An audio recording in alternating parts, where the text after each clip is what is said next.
commuters expecting to have their new station here on Fairview in Burlington are now going to have to wait 1 year longer.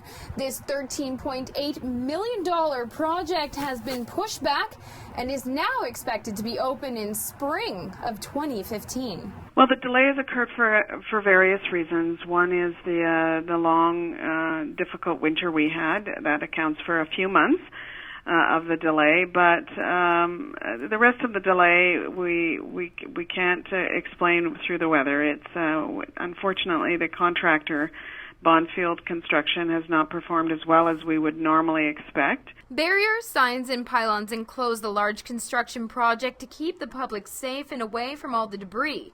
But it doesn't hide the mess, which this ward councillor says isn't appealing for tourism into the city. We have a half-finished passenger building. We have half a roof on. There's a lot of construction mess that you'll see here.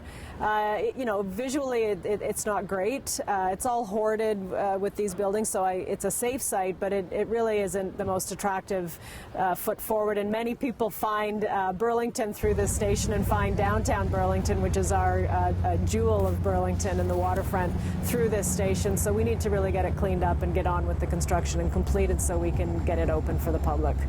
But the larger issue was the lack of communication. This is now the third time the completion date had been changed, and the city was just informed only a few days ago. Well, there's no question it's a frustration for a lot of folks who use this station, a lot of Burlington residents and people from outside. But, residents are patient, they're gracious, but I think where the opportunity that was missed here was better communication. Right up until June, when this project was supposed to be finished, the website and my correspondence with GO was that it was going to be finished in June.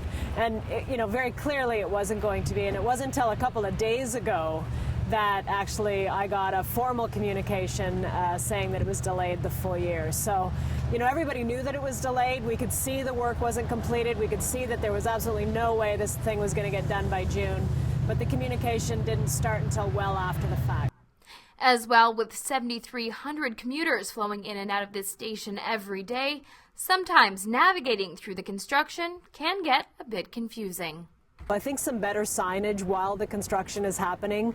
People don't know whether P2 or P1 or P3 is on which side. They're looking for the Fairview side or they're looking for the Plains side. So even some better signage within while the construction's undergoing would be a real service to the commuters, and I've conveyed that information to GO. So for all those commuters out there, it seems your safest bet is to avoid this side here on Fairview until spring of next year. But you can access your train on and off from the opposite side of the tracks. This is to avoid any unwanted traffic as well onto Fairview Street, especially during those rush hour times. For Halton Insider, I'm Kristen Demeny.